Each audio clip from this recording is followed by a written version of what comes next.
Bismillahirrahmanirrahim. Assalamualaikum warahmatullahi wabarakatuh. Sebagai orang muslim, kita harus yakin bahwa tidak ada satupun ciptaan Allah Subhanahu wa taala yang sia-sia.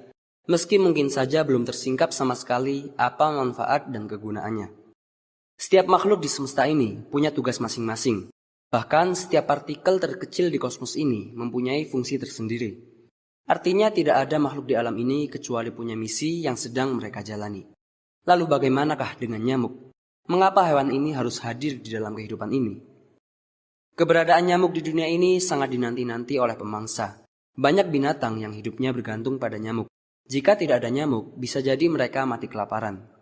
Padahal para pemangsa nyamuk juga merupakan hidangan yang lezat bagi hewan-hewan yang lain yang lebih tinggi tingkatannya. Begitu seterusnya mata rantai makanan di bumi ini. Siklus ini menjamin keberlangsungan hidup bumi. Nyamuk ikut berperan dalam menjaga keseimbangan hidup di bumi ini.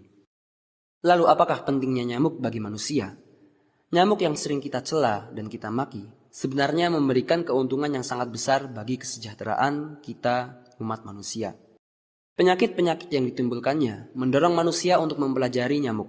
Dari makanan, produksi, siklus hidup, sampai menganggap bahwa gigitan nyamuk bisa menyebabkan kematian. Ilmu pengetahuan pun berkembang. Manusia termotivasi untuk menemukan obatnya, baik setelah mengetahui sebabnya atau sebelum mengetahuinya. Dengan begitu, tak terhitung banyak orang yang hidupnya tergantung dari nyamuk. Hitung saja berapa banyak dokter yang hidupnya bergantung pada nyamuk. Berapa banyak biologiwan yang bergantung pada nyamuk. Berapa banyak pabrik yang keberlangsungannya bergantung kepada nyamuk. Dan masih banyak lagi manusia yang hidupnya bergantung pada nyamuk. Nyamuk telah mampu mendorong ilmu pengetahuan, teknologi, dan seni. Bukankah dengan adanya nyamuk, manusia kemudian berhasil menemukan racun nyamuk? Dari yang alami berupa tumbuhan yang digunakan untuk mengusir nyamuk, sampai ditemukannya senyawa kimia pembunuh nyamuk. Bahkan manusia telah mampu menemukan senjata biologi untuk melawan nyamuk. Pabrik obat nyamuk pun berkembang dengan pesat, dari obat nyamuk bakar sampai elektrik. Dari yang baunya kurang sedap sampai yang sangat sedap. Manusia terus mengembangkan obat nyamuk dan pestisida yang aman dan ramah lingkungan. Manusia terus mengembangkan obat dari penyakit yang disebabkan oleh nyamuk yang lebih manjur dan lebih aman. Temuan-temuan dipublikasikan, bahkan temuan-temuan yang lebih besar yang spektakuler pasti akan menunggu kita di kemudian hari. Di balik tubuhnya yang mungil dan sederhana, yang luar biasa lagi dari nyamuk adalah rancangan yang modernis dan minimalis pada tubuhnya. Nyamuk mempunyai kemampuan untuk mengetahui letak-letak pembuluh darah manusia. Nyamuk dibekali semacam alat mendeteksi panas yang bekerja seperti inframerah, yang berfungsi memantulkan warna kulit manusia pada kegelapan menjadi warna ungu, hingga terlihat olehnya. Maka nyamuk mempunyai sensor yang mengetahui panas dan bau tubuh manusia. Mungkin nyamuk memandang manusia sebagai makhluk primitif yang harus rela memberikan sebagian darahnya untuk keberlangsungan hidup mereka. Di balik kesan tidak bersahabat ini, hewan ini memberikan kita pelajaran dan hikmah.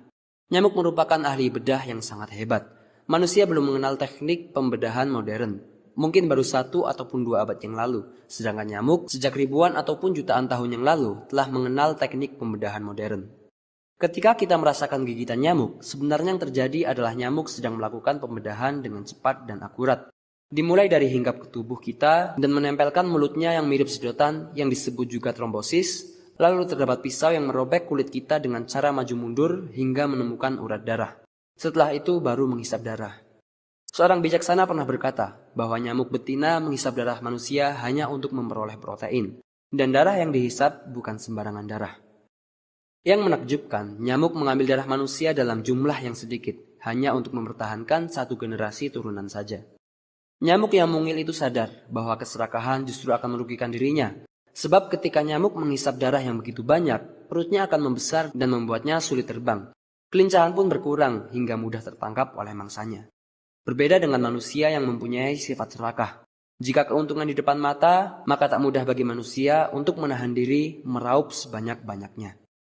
Nyamuk yang menghisap darah kita hanyalah nyamuk betina. Nyamuk hanya menghisap darah pada pagi hari sekitar jam 7 sampai jam setengah 1, dan sore pada jam 3 sampai jam 5.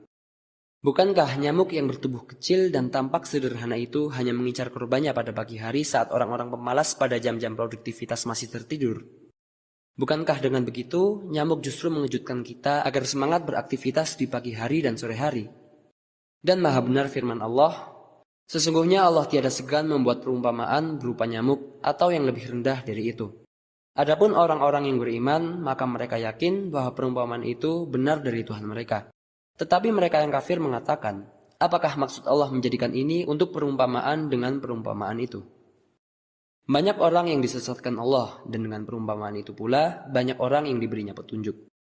Dan tidak ada orang yang disesatkan oleh Allah kecuali orang-orang yang fasik. Al-Quran Surat Al-Baqarah ayat 26.